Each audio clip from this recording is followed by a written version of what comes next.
Make sure whatever you bring out on that iPad is not gonna cause me to pick up your pasta off your plate and feed it to the dogs. Yeah, it might. Once Miles.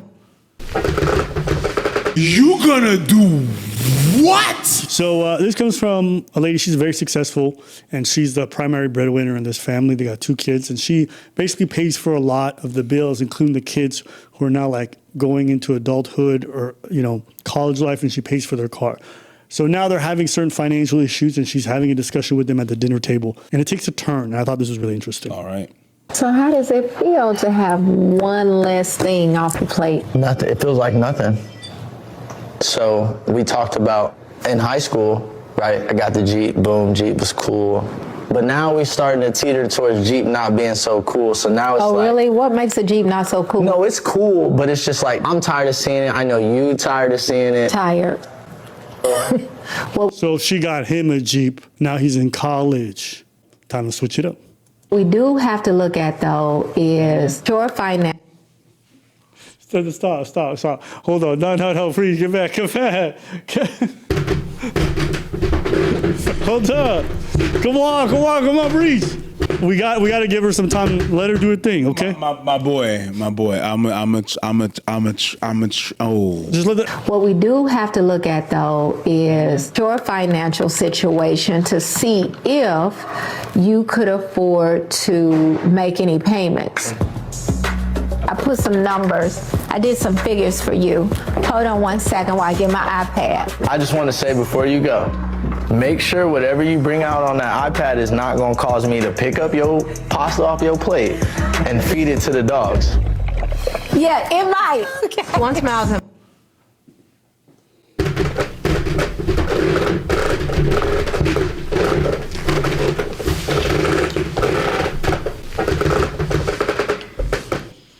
Yo, I've never wanted to. You gonna do what? Yo, the way the belt would have come out, how flagrant that was, that's crazy. I got issues.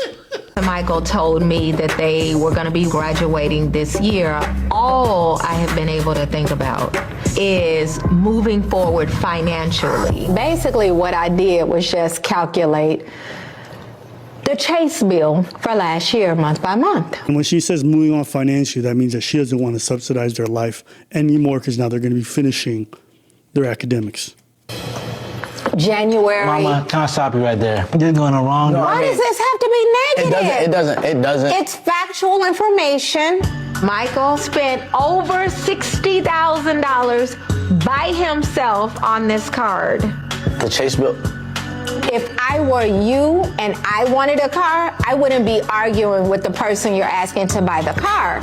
But that's me. This needs to be shared so that he has a clear understanding about the value of money, about the value of just swiping a motherfucking credit card. So have you been thinking about where you want to go to law school, how you're going to finance your education? I do have a mother who makes pretty good money. I don't feel like I should be footing the bill for anything other than the roof over your head, that sort of a thing. So when you start talking about law school, graduate school, and so forth, if you're not getting any support, right? If no one's helping you to do that, and it sounds like, based on what your mom is saying, that's what would be the ideal situation. So the only one here at the table with an actual graduate doctorate degree is me. And how I did it was I got scholarship money and loans.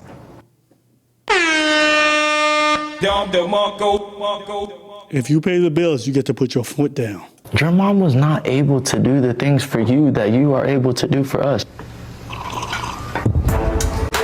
What about all the rich white kids, their parents pay for their way to do everything, and then they get out of college debt-free and are millionaires? So what about all the white people who pay for their kids to go to school, be debt-free, and they still ain't doing shit? Now, Michael's point is still a valid one. We are blessed. We are in a situation where we can help. Who here at the table gives a about how hard I'm working instead of being able to move towards retirement? Damn, so even the dad is on the kid's side. That's crazy. He said that he thinks every day about what he can do to be able to give back to you. That's what he said. Understand But it. then don't. If I'm dead before he finishes law school, That then can what? happen because God might take you away. I'm done talking about this. Oh, I don't care. Be done. I get tired of being the lone man out. It's always 3 against 1. I'm But jumping you in. don't jump in. You can't speak well, for after me you- because you don't after think you like speak, me. I'm gonna You speak. don't think like After you me. speak, you don't I'm gonna support speak. me on Where did that come from? It comes from Is my this a heart. It comes from my heart. The bottom line is you are so entitled is what this revealed to me. I'm done. I'm done. I don't owe you a mother thing from here. Oof, I have so many thoughts, but I'll let you go first, Preach. Mom and dad, this is your fault. 100% your fault. Okay. Well, we'll get to that in a second, but it is your fault. Okay. You've raised them to be like that. You've raised them to be entitled like that. You just gave them everything. Okay. But that has a two-part. Dad, it is more your fault than mom's because maybe mom was trying to do something and you're always there being like, no, it's because Cutting her on her knees. Because no, but you have to give to that boy. Undermining. You soft. You really, really, really, and you're probably the reason why it is like that and they're being entitled like that because you're telling your wife, give them everything. While the kid is talking like that to his mom, you didn't say shit, and that proves me everything. He said, before you go get that Excel sheet or whatever, whatnot, you better not say nothing to make me flip this plate to the dog. Mm-hmm. What? I got you. Go for it. Thank you. I don't even know where. I'm against all this, but at the point that we are right now, I don't understand. Fighting you words. just stayed there and you let her eat that lyric like that. My daddy would have never Yeah, don't be your kids. let that shit fly. That is crazy. You said something about he will never understand. I want them to understand the value of money. They won't. They will not understand the value of money if you let them spend $16,000. No. 60. 60000. That's more than some people make. And you let your kid just spend that on a credit card and just pay it. You know what? My last point is this point, okay? You're trying to be very diplomatic with the person and being like, oh, you know what, this and that. You have to understand. Sometimes you don't have to have a conversation with your kid about everything. Sometimes, hey, no. Why? No. Fucking no. What are you talking about? No. Yeah, but explain to me. Take it off. You don't have, the car's under my name. You don't have a car no more. Sold. Bye. You're already privileged. They will never understand. But all that, the fact that they will not understand is because mom, every time you put your foot down, bitch dad is giving them and just undermining you. That is not a part. You're the up. Yep.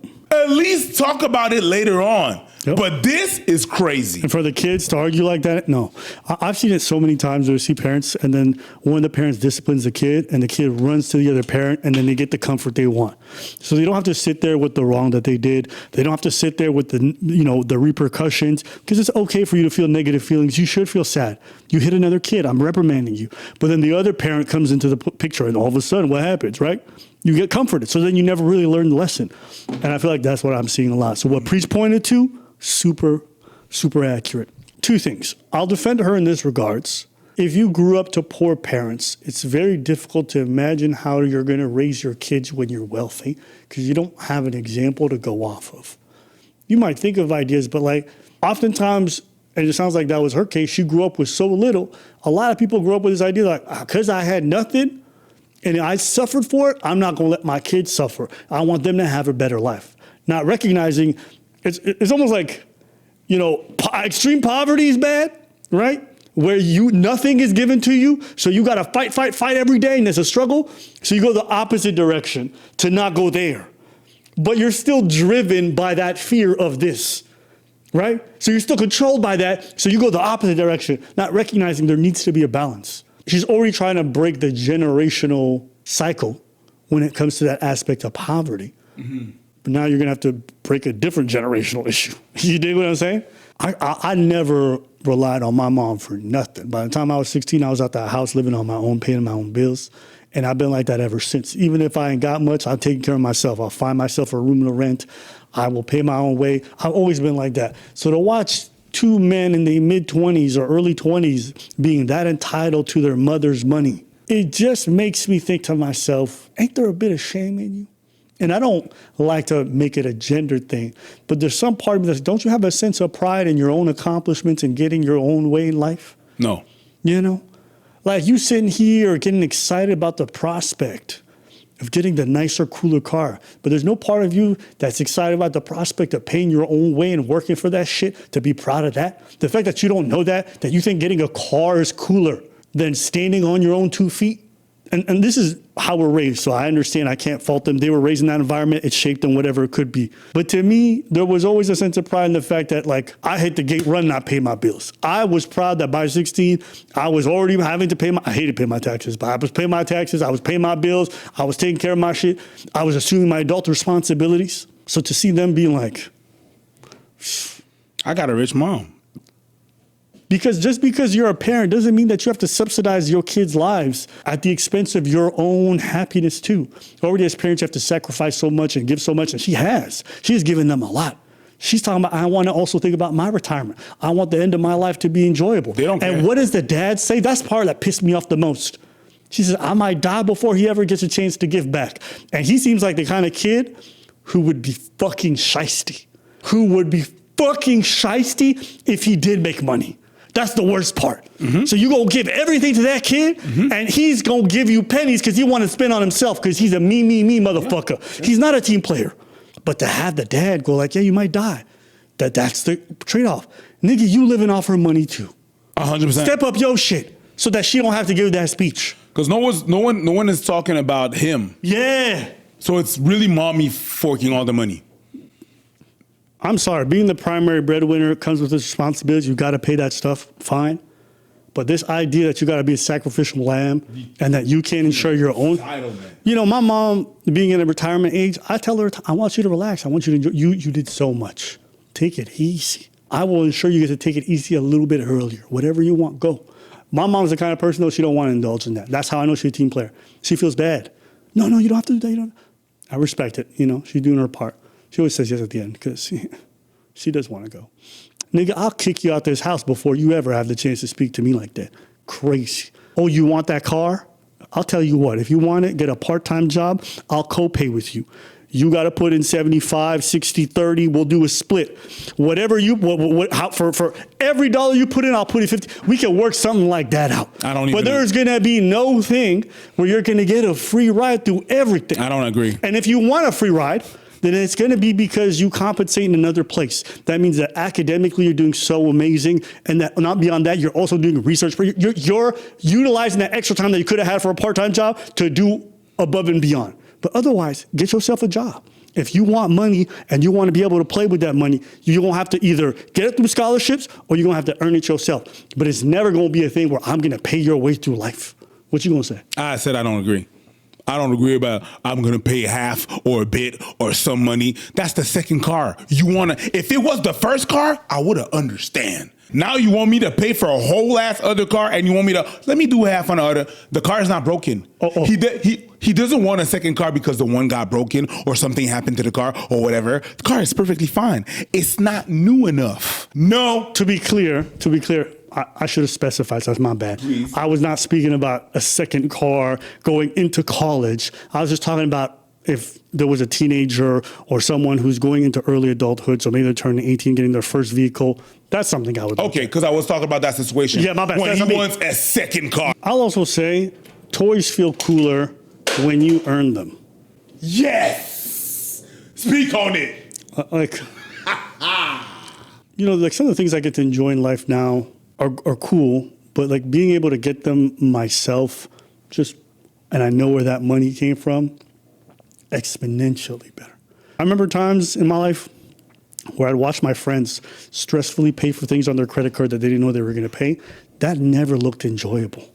It doesn't. It never looked okay to me. Send my mom on a trip and we go together. It's like, yeah, that feels amazing. I'm so happy that we've worked together to get to this point, and now we can enjoy this luxury. I don't know how you guys feel, but I really, growing up on all those cartoons, like the idea of a journey, the idea of an adventure, your own life being like that, getting to the point where you get those rewards for completing those quests. Y'all ever do that? Y'all ever sit back and then reminisce with somebody, look back to like your trajectory in life? It's like everything you can enjoy now, when you sit back and look at it, part of it is because like, damn, we went through all that. I just couldn't imagine being handed everything and feeling even half the satisfaction. Finally made it out of high school. All right, where do I go? I got options. All right, I'm gonna do, and then eventually you work it and you hard on no money. And the first time that you buy yourself a car, check that shit off your list. It's your car. It's not a nice car. It's not a big car, but it's your hoopty. It's yours. You worked for that. And then you keep on going. You keep on going. You keep on going. And then you have a house. Oh my God, that's my first place. And you don't even have to buy the place. The first time you moving on your own, you're like, my God. Milestone, I worked for that shit, and then you keep on going. The journey is super corny, but it's also part of life, and that's why people are drawn into that and drawn into those stories. Those stories have been told 100 times over, but it go get people. It gets the people going. Ball so hard. You got a cigar? No, I wish I did. That's a moment right there. I know. That's a cigar moment right there.